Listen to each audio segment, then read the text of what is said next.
A warm welcome to all to the official YouTube channel of Sakar Education Nashik. नमस्कार विद्यार्थी मित्रांनो, माझं नाव विनोद पोहेकर.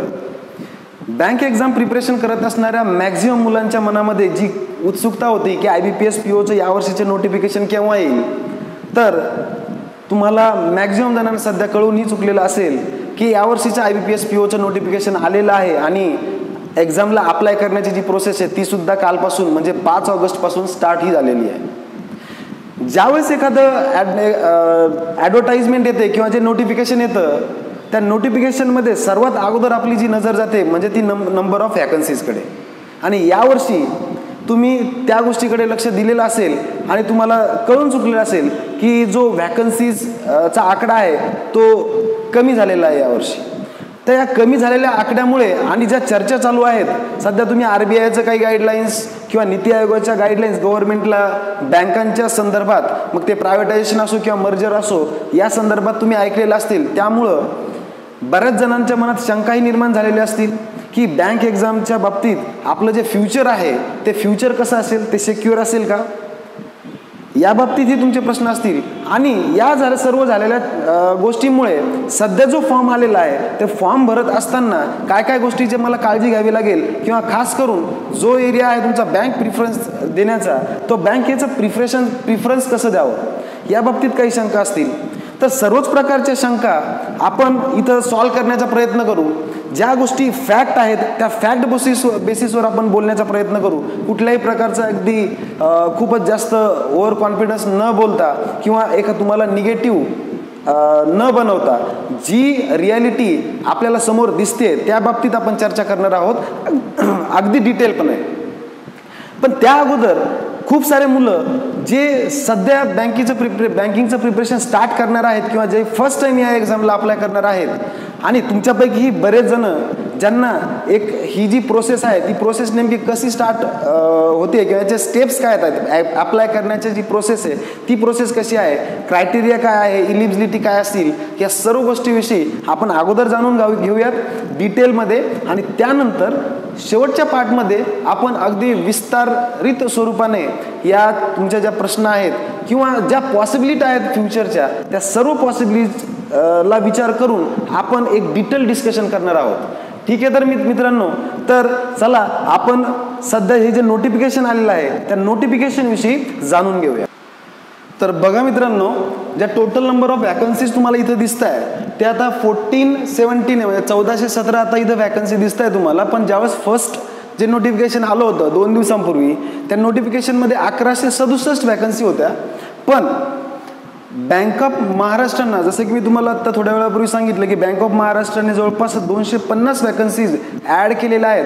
आता त्या टोटल ॲड करून मी इथं अपडेटेड वॅकन्सीज इथं लिहिलेल्या आहेत की टोटल 1417 वॅकन्सीज झालेल्या आहेत. ओके. आता आपल्याला इथं अप्लाय कधीपासून करायचं आहे, जसं की मी तुम्हाला हेही सांगितलं की कालपासूनच जे ॲप्लिकेशनची प्रोसेस आहे म्हणजे तुम्ही अप्लाय करू शकता 5 ऑगस्ट ते 26 ऑगस्ट 2020 पर्यंत. म्हणजे 5 ऑगस्टपासून सुरुवात झाली आहे आणि ती 26 ऑगस्टपर्यंत असणार आहे. ओके. जसं की पण त्यापूर्वी तुम्हाला एक लक्षात ठेवायचं आहे की जे नवीन मुलं आहेत किंवा बरेच असे मुले असतात की जे काय करताय की शेवटी फॉर्म भरण्याचा प्रयत्न करताय, पण लक्षात ठेवा शेवटच्या 1-2 दिवस थोडं वेबसाईटवर लोड येऊ शकतो. त्यामुळं तुम्ही काय करायचं, जो तुमचा फॉर्म आहे तो फॉर्म या 8 दिवसामध्ये पुढच्या भरला तर जास्त चांगलं होईल असं मला वाटतं. ठीक आहे. त्यानंतर हे बघा, ज्या डेट्स आहेत ना त्या डेट्स प्री एक्झाम्स असेल आणि मेन्स एक्झाम असेल. तर प्री एक्झामच्या डेट्स जशा प्रकारे आपल्याला जे IBPSचं कॅलेंडर होतं, जे आपल्याला माहिती आहे सर्वांना की जानेवारीमध्येच IBPSचं पूर्ण वर्षभराचं कॅलेंडर येतं, त्या कॅलेंडरवर ज्या डेट्स आहेत त्याच डेट्सवर तुमची एक्झाम होती. म्हणजे जी प्री एक्झाम आहे ती 3rd of October, 10th of October, 11th of October या 3 डेटला तुमची प्री एक्झाम होणार आहे. त्यानंतर जी मेन्स एक्झाम असेल ती मेन्सची एक्झाम एकच दिवस असेल, जी 20 नोव्हेंबर 2020ला असेल. आता बऱ्याच जणांच्या माइंडमध्ये हा प्रश्न आलेला आहे सर की ह्या कोरोनाच्या सिच्युएशनमुळे ह्या एक्झाम याच डेटला होतील का, असं बऱ्याच जणांना वाटतं. तर मित्रांनो, ज्या प्रकारे IBPSनं अगदी वेळेवर नोटिफिकेशन आणलेलं आहे आणि कुठल्याही बाकीच्या बँकचा वेट न करता, जसं की तुम्ही बघितले नोटिफिकेशनमध्ये टोटल 11 बँक्स आहेत आपल्या नॅशनलाइज, त्यापैकी सुरुवातीला फक्त 3 बँकांनी रिक्रुटमेंट आपली दाखवली होती आणि उरलेल्या ज्या 5 बँका अशा होत्या की ज्यांनी NR लिहिलं होतं. तिथं NR जे आहे ते NRचा अर्थ काय असतो, नॉट रिपोर्टेड, म्हणजे ॲप्लिकेशन्स तयार होईपर्यंत IBPSने हे नोटिफिकेशन तयार करेपर्यंत या सर्व बँकांनी, म्हणजे या ज्या 5 बँका होत्या त्या बँकांनी त्यांच्या वॅकन्सीज रिपोर्ट नव्हत्या केल्या. पण IBPSने त्यांचा वेट न करता ठरलेल्या वेळेत अगदी प्लांट पद्धतीने त्यांचं नोटिफिकेशन समोर आणलं आणि त्यानंतर जसं की तुम्हाला माहिती आहे की अगदी 24 तासामध्येच या एक्झामसाठी जी बँक ऑफ महाराष्ट्र आहे, बँक ऑफ महाराष्ट्राने 250 वॅकन्सीज ॲड केलेल्या आहेत, बरोबर. येस, तर या सर्व गोष्टी जर लक्षात घेतल्या आपण, तर मला असं वाटतं की जर कोरोना सिच्युएशन खूपच अगदी खराब नाही झाली तर, पण जसं की तुम्हाला माहिती आहे की सध्या थोड्या पॉझिटिव्ह न्यूज येत आहे, तर त्यामुळं म्हणजे वॅक्सिनेशन येण्याच्या मार्गावर आहे. बरंच तुम्हाला हेही माहिती आहे की पुण्यामधली जी सिरम इन्स्टिट्यूट आहे त्यांनी क्लेम केला आहे ना, ॲक्च्युली त्यांनी असाही क्लेम केला की त्यांनी प्रोडक्शन स्टार्टही केलं आहे. तर या गोष्टी बाजूला ठेवा, पण जर ह्या ज्या डेट्स आहेत याच डेट्सला एक्झाम होतील, शक्यतो याच डेटला एक्झाम होतील.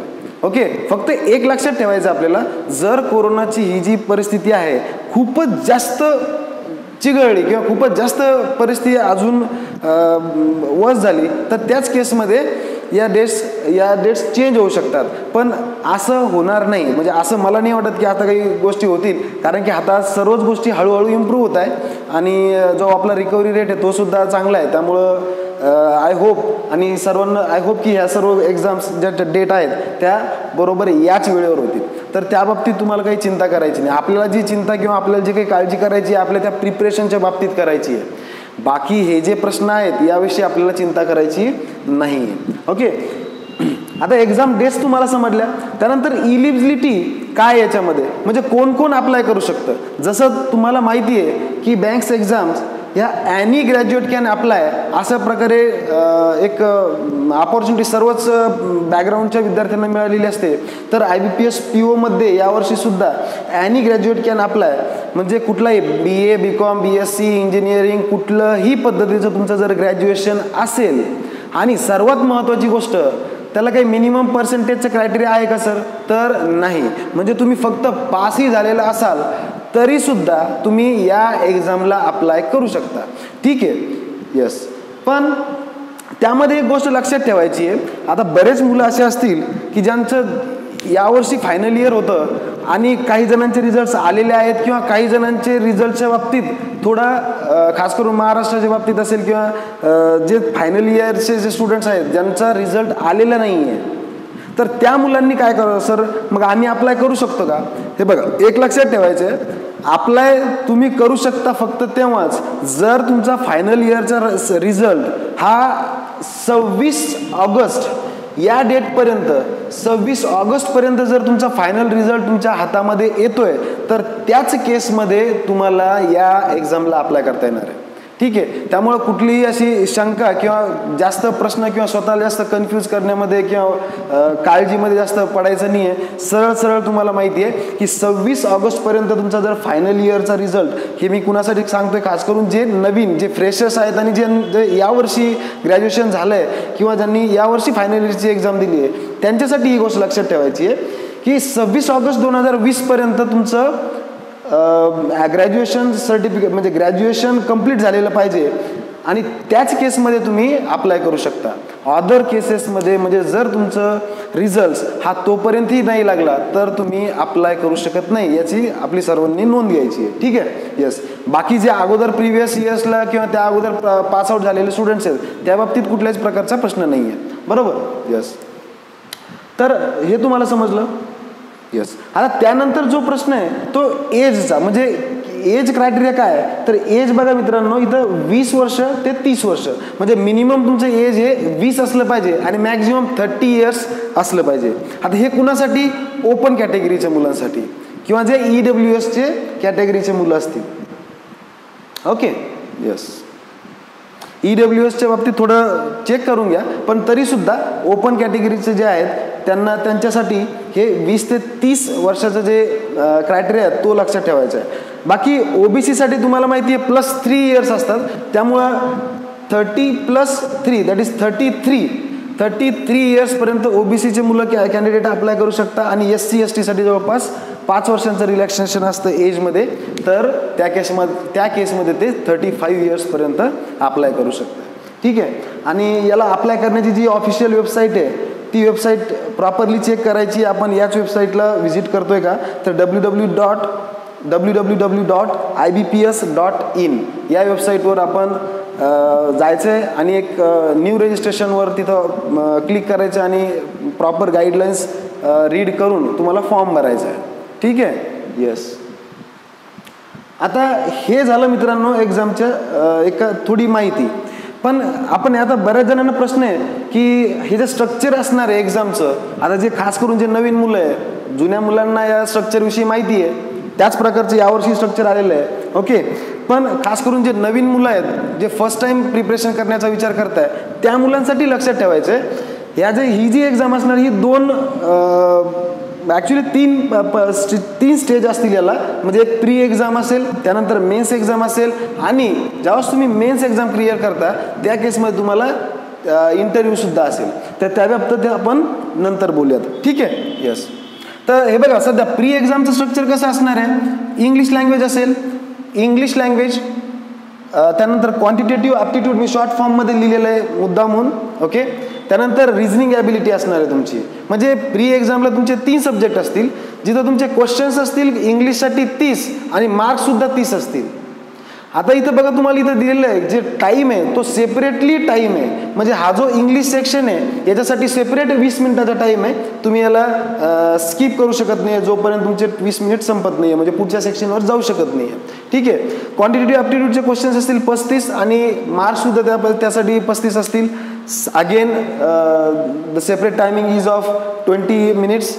त्यानंतर रिझनिंग असेल 35 क्वेश्चन 35 मार्क्स आणि टाइम जो आहे तो परत 20 मिनिटाचा असेल. अशा प्रकारे जे क्वेश्चन्स असतील टोटल क्वेश्चन्स असतील 100, म्हणजे 100 क्वेश्चन्स असतील, 100 मार्क्स असतील आणि ओव्हरऑल जो तुम्हाला टाइम आहे म्हणजे 20-20-20 असा 1 तासाचा तुम्हाला प्री पेपर असेल. आणि त्यामध्ये एक लक्षात ठेवायचं आहे, प्री एक्झाम क्लिअर पास केल्यानंतरच आपण मेन्स एक्झामला इलिजिबल होऊ शकतो. म्हणजे या आउट ऑफ 100 मार्क्समध्ये तो IBPS एक कट ऑफ तुम्हाला दरवर्षीप्रमाणे एक कट ऑफ डिक्लेअर करेल आणि तो ओव्हरऑल कट ऑफ त्यातली त्यात हे जे सेक्शन आहेत, म्हणजे सपोज इंग्लिशचं सेक्शन आहे 30 मार्काचं, यापैकी ते एक पर्टिक्युलर कट ऑफ ठेवतील याचा 8 किंवा 10 मार्काचा, तर प्रत्येक सेक्शनमध्ये सुद्धा तुम्हाला पास होण्याची आवश्यकता आहे. ठीक आहे. या गोष्टी लक्षात आल्या असतील तुम्हाला. त्यानंतर पुढची जी गोष्ट आहे, आपण जो स्टुडंट्स प्री एक्झाम क्रॅक केलेली आहे तो विद्यार्थी मेन्स एक्झामला इलिजिबल होईल. त्यानंतर तुमचं कॉल लेटर येऊन जाईल आणि तो इलिजिबल होऊन जाईल. ठीक आहे. तर मेन्स एक्झाममध्ये बघा स्ट्रक्चर कसं असेल, रिझनिंग आणि कम्प्युटर ॲप्टिट्यूड इथं एक सेक्शन असेल ज्याचे क्वेश्चन्स असतील 45 आणि त्याला मार्क्स असतील 60.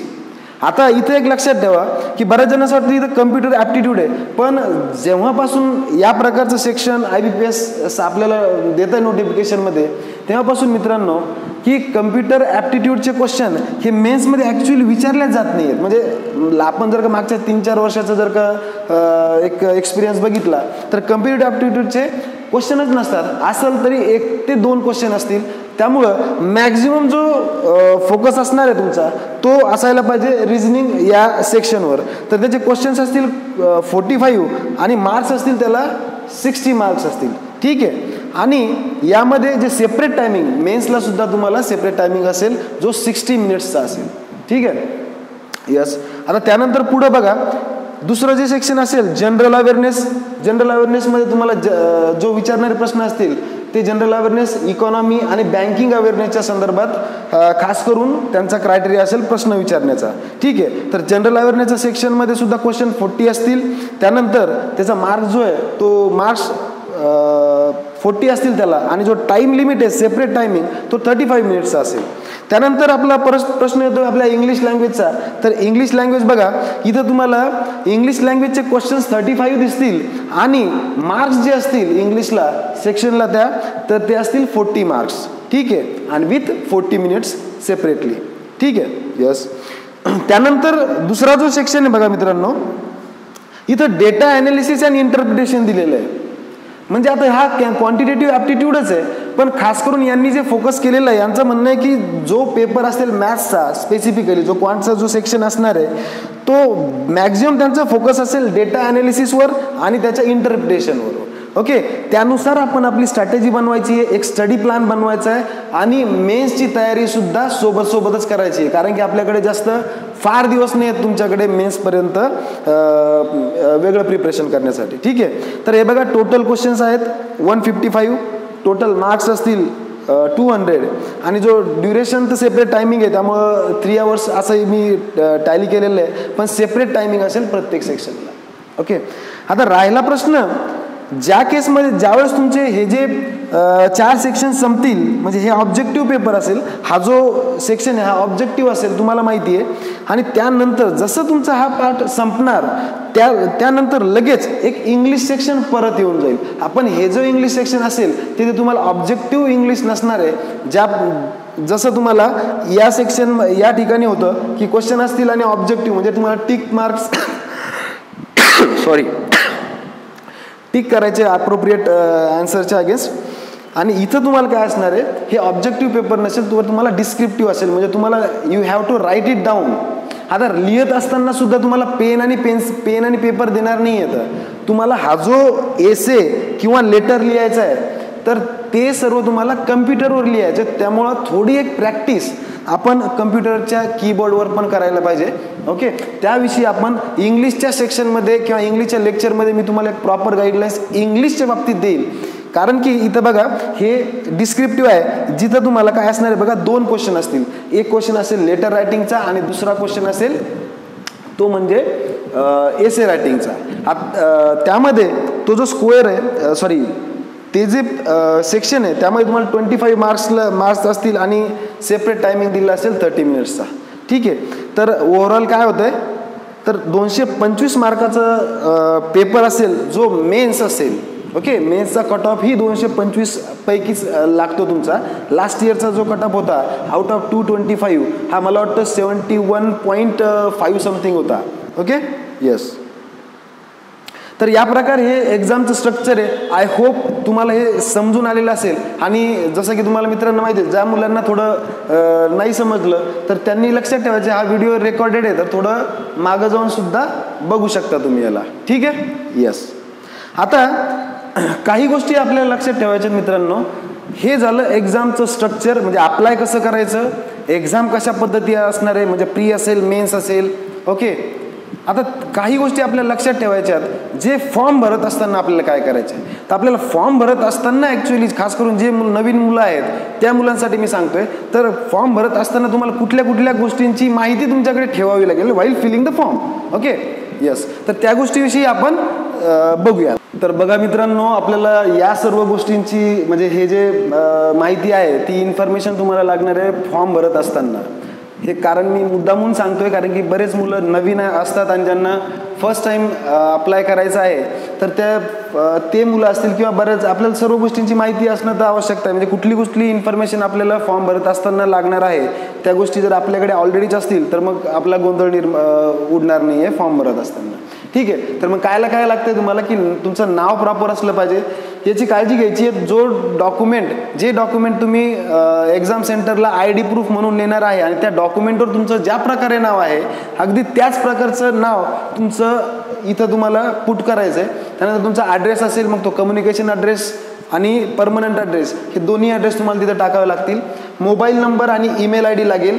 तुमचा एक मोबाईल नंबर, जिथं मोबाईल नंबर आणि ईमेल आय डीवरच खास करून जो IBPS जे तुमच्यासोबत कम्युनिकेशन करेल फ्युचरमध्ये, मग तुमचा ID पासवर्डच्या बाबतीत असो, इन्फॉर्मेशन असो, कॉल लेटरच्या बाबतीत असो, किंवा अजून काही जी इंटरव्ह्यू तुमचं जर पुढं सिलेक्शन होतं आहे किंवा प्री एक्झाम क्रॅक करताय, तर सर्व काही जे कम्युनिकेशन होणार आहे खास करून ते ईमेल आय डीवर होणार आहे. त्यामुळं मित्रांनो, तुमचा ईमेल आय डी अगदी न चुकता आणि प्रॉपर असा ईमेल आय डी तुम्हाला टाकायचा आहे. ज्या मुलांकडे ईमेल आय डी बनलेला नसेल त्या मुलांनी लगेच त्यांचा एक नवीन ईमेल आय डी तयार करा आणि तो न चुकता तुम्हाला तिथं पुट करायचा आहे. ठीक आहे. त्यानंतर तुम्हाला आवश्यकता आहे तिथं एज्युकेशनल डिटेल्सची. मग तुमचे एज्युकेशनल डिटेल्स हे काही सुरुवातीपासून अगदी लागणार नाही आहे, म्हणजे खास करून तुमचे ग्रॅज्युएशनची आणि त्यानंतरच्या जे फर्दर एज्युकेशन आहे ते एज्युकेशनची तुम्हाला इन्फॉर्मेशन जास्त आवश्यकता आहे. ठीक आहे. तर ग्रॅज्युएशनमध्ये तुम्हाला काय काय लागणार आहे, ग्रॅज्युएशनमध्ये तुमचं कॉलेजचं नाव असेल, त्यानंतर जो राहिला पार्ट कुठला की तुमचा पर्सेंटेज असेल. आता पर्सेंटेज कॅल्क्युलेट करत असताना तुम्हाला एक गोष्ट लक्षात ठेवायची आहे की जे ओव्हरऑल जे ॲग्रिगेट आहे, म्हणजे सर्व विषयांचं किंवा जे पण तुमचा सेमिस्टर पॅटर्न असेल, तर सर्व सेमिस्टरपासून फर्स्ट टू लास्टपर्यंत सर्व सेमिस्टरचे तुम्हाला ॲग्रिगेट करायचं आहे आणि ॲग्रिगेट स्कोअर करून पर्सेंटेज काढून ते पर्सेंटेज तुम्हाला इथं इन्फॉर्मेशन तिथं पुट करायची आहे. ठीक आहे. आय होप तुमचं सर्वांना ही गोष्ट क्लिअर झालेली आहे. ठीक आहे. आता अजून एक तुम्हाला काय लागणार आहे तिथं की तुमचा जो डेट ऑफ पासिंग ही एक इन्फॉर्मेशन लागणार आहे, म्हणजे तुमची डेट, मंथ आणि इयर हे टोटल अशा प्रकारे. बऱ्याच जणांना माहीत असतं की मी यावर्षी पास झालेलो आहे, फक्त तुम्हाला इयरच टाकायचं नाही आहे, तर तुम्हाला डेटसुद्धा टाकायची आहे, मंथ आणि पूर्ण इयरसुद्धा टाकायचं आहे, जे की तुमच्या मार्क्स मेमोवर, फायनल इयरच्या मार्क मेमोवर तुम्हाला दिसून जाईल. ठीक आहे. येस. त्यानंतर काही गोष्टींची आवश्यकता आहे, स्कॅन डॉक्युमेंट लागतील तुम्हाला. हे सर्व गोष्टी तुम्हाला फॉर्म फिल करत असताना लागणार आहेत. ठीक आहे. तर स्कॅन डॉक्युमेंट कुठली लागणार आहे, तुम्हाला फोटो लागेल, तुमचा स्वतःचा फोटो एक, आणि तोही कलर फोटो असला पाहिजे असं IBPSच्या गाईडलाईन्स आहेत. ओके. की 4.5 बाय 3.5 सेंटीमीटरचा तो फोटो असला पाहिजे प्रिफरेबली. खास करून त्याचे याकडे तुम्हाला जास्त लक्ष द्यायचं आहे. ती जी साईज असणार आहे फोटोची, ती साईज ही 20 KB ते 50 KB यामध्येच असली पाहिजे. 20पेक्षा कमी सुद्धा नाही आणि 50 KB पेक्षा जास्त सुद्धा नाही. या गोष्टीकडे लक्ष ठेवायचे. त्यानंतर तुम्हाला साईन तुमची स्कॅन करायची आहे. तर साईन स्कॅन करत असताना एक व्हाईट पेपर घ्यायचा आहे, त्यावर तुम्ही ब्लॅक पेनने, ह्या IBPSच्या गाईडलाईननुसार मी तुम्हाला सांगतोय, ब्लॅक पेनचा यूज करून तुमची साईन करायची आहे आणि तो फोटो स्कॅन करून, म्हणजे ती साईन स्कॅन करून तुम्हाला अपलोड करत असताना लक्षात ठेवायची ती जी साईज असणार ती 10 KB to 20 KB या दरम्यानच असली पाहिजे. ठीक आहे. त्यानंतरची जी गोष्ट आहे मित्रांनो, ती आहे तुम्हाला लागणारी थंब इम्प्रेशन, म्हणजे लेफ्ट थंब इम्प्रेशन तुम्हाला आवश्यकता आहे. थंब इम्प्रेशन करत असताना व्हाईट पेपरवर तुम्ही ब्लॅक इंक किंवा ब्ल्यू इंकचा इम्प्रेशन यूज करू शकता. तो जो स्कॅन आणि तुम्हाला ते स्कॅनसुद्धा करायचं आणि त्याची साईज जी आहे ती 20 KB to 50 KB असली पाहिजे. स्पेसिफिकली त्यांनी असं गाईडलाईन दिलं की JPG किंवा JPEG या फाईलमध्ये तुमचं थंब इम्प्रेशन असलं पाहिजे. ठीक आहे. येस. या व्यतिरिक्त काय लागणार आहे, तर डिक्लेरेशन लागणार आहे. हे बघा मित्रांनो, फॉर्म भरत असताना आपण जी काही इन्फॉर्मेशन IBPSला समोर आपण आपल्या बाबतीत प्रोव्हाइड करतोय, ती सर्व इन्फॉर्मेशन ही खरी आहे आणि याची रिस्पॉन्सिबिलिटी माझी आहे, अशा प्रकारचे एक डिक्लेरेशन तुम्हाला एक स्कॅन पद्धतीनं करावं लागतं. हे जे डिक्लेरेशनचं जे मटेरियल आहे ते तुम्हाला ते जे नोटिफिकेशन आहे त्या नोटिफिकेशनमध्ये मिळून जाईल. ठीक आहे. आणि ते इंग्लिशमध्येच लिहायचे. तिथं दिलेला जो टेक्स्ट आहे तो सुद्धा इंग्लिशमध्येच आहे. आणि खास करून अजून एक लक्षात ठेवायचं आहे, दुसऱ्या कुणाच्या हँडरायटिंगनं ते स्वतःचं डिक्लेरेशन लिहायचं नाही आहे, अशी IBPSची गाईडलाईन आहे. तर ती लक्ष ठेवायचे. स्वतःची हँडरायटिंगच असली पाहिजे डिक्लेरेशन लिहित असताना आणि तुम्हाला यूज करायचं आहे ब्लॅक पेन यूज करायचं आहे. ठीक आहे. आता त्याचं ते जे डिक्लेरेशन आहे ते डिक्लेरेशनची साईज तुम्हाला असली पाहिजे 50 KB ते 100 KB पर्यंत. ठीक आहे. तर हे सर्व झालं मित्रांनो आपल्या एक्झामच्या स्ट्रक्चरविषयी, एक्झाम कशी असेल आणि एक्झामची जी टोटल प्रोसेस आहे या प्रोसेसविषयी आपण आतापर्यंत माहिती घेतली. आता सर्वात महत्त्वाचा जो पार्ट आहे मुलांच्या माइंडमध्ये असलेला तो म्हणजे कुठला, की सर बँकचं प्रिफरन्स कसं द्यायचं. आता या अगोदर एवढे प्रिफरन्स किंवा एवढा विचार मुलांनी बँकचं प्रिफरन्स देत असताना केलेला नव्हता कधीच. पण खास याच वेळेस मुलं जास्त वरीड आहेत म्हणता येईल की नेमका प्रिफरन्स कसा द्यावा या बाबतीत थोडी चिंता आहे. तर मित्र हे का बरं होतंय, कारण की सध्याच्या न्यूज आपल्या आजूबाजूला फिरताय. म्हणजे न्यूजमध्ये कुठल्या की सध्या प्रायव्हेटायझेशन होऊ शकतं अजून काही बँकांचं, आणि त्यानंतर अजूनही काही बँक मर्ज होऊ शकतात. तर यामुळे एक संभ्रम निर्माण झालेला आहे. ओके, तर मित्रांनो सर्वात महत्त्वाची कुठलीही गोष्ट सांगण्या अगोदर एक लक्षात ठेवा, ह्या ज्या गोष्टी आहेत मर्जरच्या बाबतीत असो किंवा प्रायव्हेटायझेशनच्या बाबतीत, हे काही छोटा निर्णय नाही आहे. हा खूप अगदी मोठा निर्णय आहे जो की असा लगेच आपल्याला न्यूज आली म्हणजे ती आता पुढच्या महिन्यात किंवा पुढच्या एका वर्षात होऊनच जाईल असं आपल्याला निश्चित कुणाला सांगता येणार नाही. हे बघा, लक्ष ठेवा की कुठली एक गोष्ट आहे एवढ्या मोठ्या लेवलचं जर का चेंजेस करायचे असतील ती बऱ्याच प्रोसेसमधून त्याला जावं लागतं. इंटरनल स्टाफ्स असेल किंवा इंटरनल आणि त्यानंतर एक्सटर्नल फॅक्टर्स तुम्हाला लक्षात ठेवावं लागतील, इकॉनॉमीकडे लक्ष ठेवावं लागते.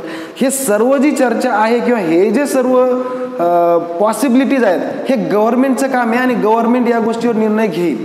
आता आपल्याला याची काळजी करायची आहे जर प्रायव्हेटायझेशन झालं, कारण की तुम्हाला माहिती आहे सध्या ज्या नॅशनलाइज बँक्स आहेत त्या बाकीच्या अगोदरच्या मर्जरनुसार 11 बँक सध्या नॅशनलाइज बँक्स राहिलेल्या आहेत. आता या 11 बँकेमधून सुद्धा अशी न्यूज तुमच्या समोर येत असेल की गव्हर्नमेंटचा असा उद्देश आहे की पुढच्या काही वर्षांमध्ये 4 ते 5च त्यांना नॅशनलाइज बँक्स करायच्यात.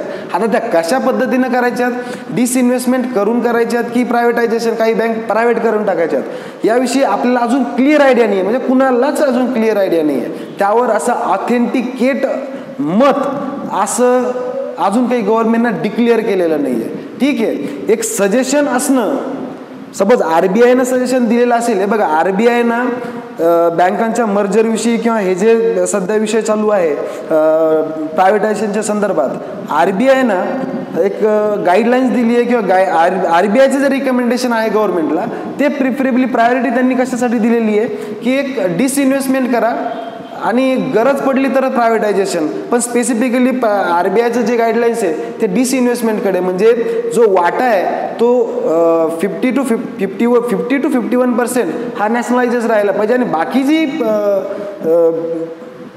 ऑनरशिप आहे ती तुम्ही डिस्ट्रीब्यूट करू शकता प्रायव्हेट सेक्टरमध्ये. अशा प्रकारचं गाईडलाईन RBIमध्ये दिलेलं आहे, RBIने दिलेलं आहे.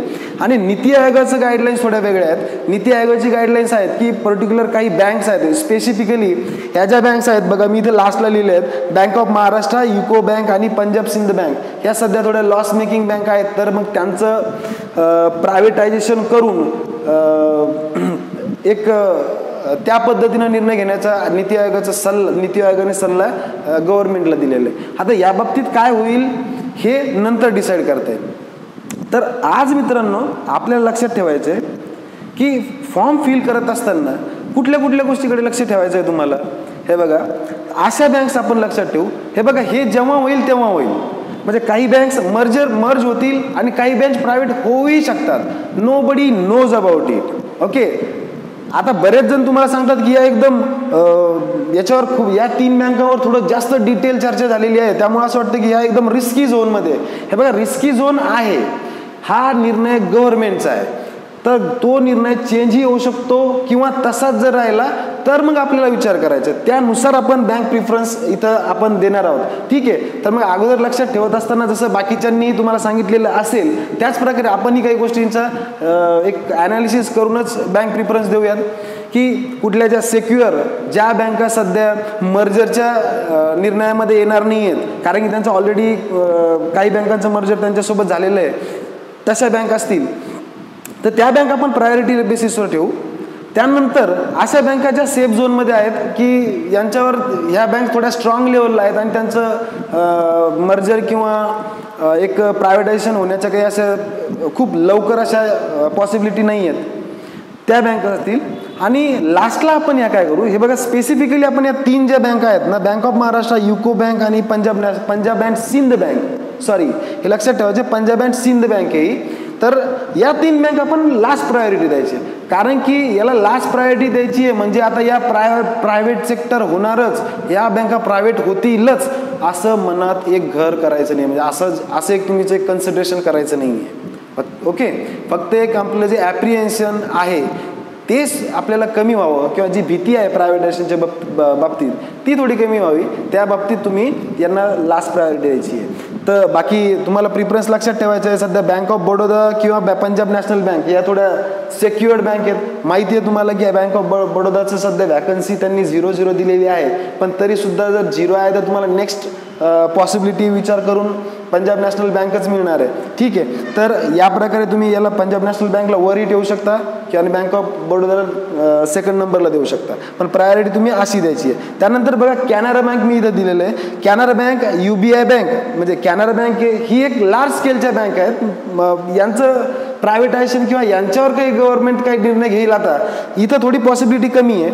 त्यामुळे आपल्याला लक्षात ठेवायचं आहे की कॅनरा बँक 3rd नंबरला द्या, UBI जी बँक आहे ती 4th किंवा 5 नंबरला द्या तुम्ही. UBI, इंडियन बँक्स, ओके, या ज्या बँक आहेत या पद्धतीनं तुम्ही प्रायोरिटी द्यायची आहे. कारण की ह्या ज्या बँक्स आहेत इथपर्यंत पहिल्या 5 ज्या बँक्स आहेत किंवा पहिले म्हणजे 6 ज्या बँक आहेत पहिल्या सेंट्रल बँकपर्यंत या थोड्या सिक्युअर बँका म्हणता येईल आपल्याला, कारण की यांचं इझिली एवढं मर्जन होणार नाही आहे किंवा प्रायव्हेटायझेशन कडे जाण्याचा असं काही त्यांचा चान्सेस नाही आहेत. ठीक आहे, तर त्यानंतर बँक ऑफ इंडिया इथं मी दिलेली आहे, बँक ऑफ इंडिया. त्यानंतर 8 नंबरला इंडियन ओव्हरसीज बँक आहेत. हे बघा bank of India, Indian overseas आणि या 3 बँक खास करून मेन जे टार्गेट आहे या 3 बँकांवर आहे. त्यानंतर bank of India, Indian overseas आणि नंतर सेंट्रल बँक आहे. ओके, तर या पद्धतीनं आपण जसं सर्वच जणांनी यावर थोडं डिटेल डिस्कशन करून एक प्रॉपर एक प्रिफरन्स सेट केलेला आहे, याच प्रकारे आपणही सेट केलेला आहे आणि तुम्हाला तेच फॉलो करायचं आहे. खास करून ही गोष्ट लक्षात ठेवायची की ह्या ज्या 3 बँका आहेत तुम्हाला फक्त लास्टला ठेवायच्या. आता या 3 बँक असं नाही आहे की तुम्ही कशाही पद्धतीने ठेवू शकता, पण या 3 बँका तुम्ही लास्टला ठेवायच्या. ओके, तर मित्रांनो ही झाली चर्चा आपली बँकेच्या बाबतीत, IBPSच्या नोटिफिकेशनच्या बाबतीत आणि येणाऱ्या फ्युचर पॉसिबिलिटीच्या बाबतीत. तर मित्रांनो जाता जाता मला तुम्हाला हे सांगायचं आहे की ह्या ज्या पॉसिबिलिटीज आहेत त्या पॉसिबिलिटीजची चिंता करत असताना आपला जो स्टडीचा टाईम आहे त्यामध्ये तर आपण काही प्रॉब्लेम क्रिएट करत नाही आहोत ना, या गोष्टीची आपल्याला काळजी घ्यायची आहे. कारण की ह्या ज्या निर्णय आहेत मित्रांनो, खरं सांगायचं म्हणजे यावर अजून ऑथेंटिकेट अशी इन्फॉर्मेशन नाही आहे. ही सगळे जजमेंट किंवा एक प्रेडिक्शन आहे किंवा एक ग्रुपचं सजेशन आहे. ओके, तर अजून ते एका ऑथेंटिकेटिव्ह ऑफिशियल लेवलला आलेलं नाही आहे. त्यामुळे जास्त तुम्ही या गोष्टीविषयी नका विचार करू. आणि खास तुम्हाला काळजी करायची मित्रांनो तर ती तुमच्या प्रिपरेशन बाबतीत. आता प्रिपरेशन करत असताना एक शांत माइंडनं तुम्हाला काय करायचं आहे की तुमचा प्रॉपर स्टडी प्लॅन निश्चित करा. लक्षात ठेवा की माझे वीक एरिया कुठले आहेत, स्ट्रॉंग एरिया कुठले आहेत आणि तुम्हाला कशा प्रकारे प्री आणि mains at the same time syllabus सोबत घेऊन प्रिपरेशन करता येईल. आणि मॉक प्रिपरेशन करत असताना स्कोअर तुमचा डेली किंवा मग एका वीकली ॲनालिसिस करा आणि इम्प्रूव्हमेंट करण्याकडे त्याकडे फोकस द्या. आणि प्रॉपर डेडिकेटेशननं प्रिपरेशन करायचं आपल्याला, कुठल्याही प्रकारचा निगेटिव्ह इम्प्रेशन माइंडमध्ये न ठेवून. ठीक आहे, हे बघा आता राहिला प्रश्न एक शेवटी कुठली गोष्ट की व्हॅकन्सीज सर कमी आलेल्या आहेत. तर हे बघा तुम्हाला माहिती आहे 24 तासामध्येच बँक ऑफ महाराष्ट्राने 250 व्हॅकन्सीज ॲड केलेल्या आहेत. तर होऊ शकतं आता ज्या उरलेल्या 4 बँका आहेत त्या सुद्धा बँक ऑफ महाराष्ट्रापेक्षा मोठे, त्यांची साईज मोठी आहे किंवा ओके, तर त्या बँक सुद्धा व्हॅकन्सी काढू शकतील. पण ही पॉसिबिलिटी आहे मित्रांनो. तर पॉसिबिलिटी ही आहे की अजूनही व्हॅकन्सी वाढतील, पण आकडा निश्चित सांगता येणार नाही. पण तुम्ही या गोष्टीकडे सध्या चालायचं नाही. आपल्या हातामध्ये आहे प्रिपरेशन. तर बाकीच्या गोष्टीचा विचार न करता ज्या गोष्टी आपल्या हातात आहेत त्या गोष्टीवर आपण चांगला विचार करायचा आणि प्रॉपर स्टडी प्लॅन करून प्रिपरेशन करायचे. आता स्टडी प्लॅन करत असताना सर्व सब्जेक्ट्सला तुम्ही एक प्रॉपर वेळेनुसार एक स्ट्रक्चर ठरवायचे आणि एक जो स्टडी प्लॅन बनेल तुमचा तो स्टडी प्लॅन स्ट्रिक्टली फॉलो करून तुम्हाला प्रिपरेशन करायचे. स्टडी प्लॅनमध्ये जर तुम्हाला काही हेल्प हवी असेल तर तुम्ही मला पर्सनली कॉन्टॅक्ट करू शकता माझ्या व्हॉट्सॲप नंबरवर.